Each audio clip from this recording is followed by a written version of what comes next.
নমস্কার viewers, KD farm add কৃষিতে আপনাদের স্বাগত জানাই। সকাল থেকেই বৃষ্টি হয়েই চলেছে। তো এখন একটু বৃষ্টি কম, তবে ঝিরঝির করে পড়ছে। আকাশে প্রচণ্ড মেঘ এখনও। তো আপনারা দেখতেই পাচ্ছেন আকাশ কালো মেঘে ছেয়ে গেছে। মাঝে মাঝে অনেক বিদ্যুৎও চমকাচ্ছে। তো কী আর করা যাবে, খামারিদের তো তাতে আর বসে থাকলে চলবে না, কাজ করতেই হবে। তো আমাদের ঝড়ে একটা গাছের ডাল ভেঙে পড়েছে, তো ছাগলগুলো ঘরে বাঁধা আছে। সেই জন্য ডালটা নিয়ে ছাগলগুলোকে খেতে দেবো আপাতত। তারপরে যাব ঘাসের জমিতে ঘাস কাটতে। ঘাসের জমিতেও দেখেছিলাম অনেক জল বেঁধেছে, কিন্তু কিছু করার নেই। খামার যখন রয়েছে, প্রত্যেক খামারই এই দুঃখটাও জানে যে তাদের শত কষ্ট হলেও কাজ করতেই হবে, কারণ পশুগুলো না হলে না খেয়ে থাকবে। তো এই যে গাছের ডালগুলো আমি ভেঙে নেব। গামারি গাছ ঝড়ে পড়ে গেছে কালকে রাতে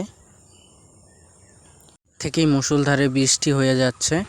তো ছাগলগুলোকে সকালে একবার বের করেছিলাম, আবার বৃষ্টি আসার পরে ঢুকিয়ে ফেলেছি, ঘরে বেঁধে রেখেছি। তো এখন গামারি পাতারগুলো দেবো, পরে ঘাস কাটতে যাব।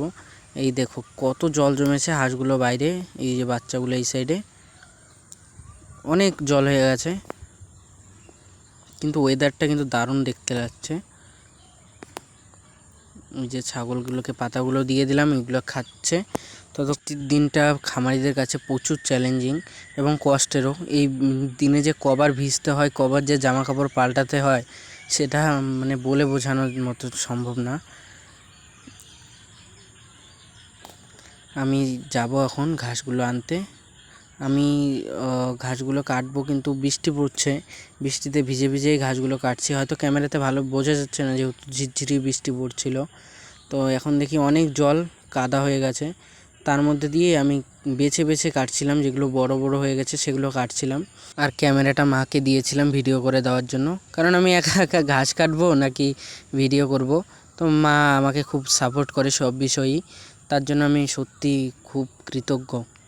কারণ অনেকের ফ্যামিলিতে নাকি অনেক প্রবলেম হয়, কিন্তু আমার মা বাবা আমাকে সব বিষয়ে সাপোর্ট করে। তো সেই জন্য আমি হয়তো কিছু করতে পারছি। বাবা মার আশীর্বাদ না থাকলে অনেক কষ্ট হয়ে যায়।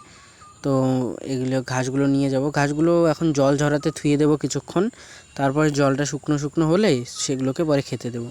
তো দেখতেই পারলে কেমন কষ্ট। তো ধন্যবাদ বন্ধুরা, পাশে থেকো।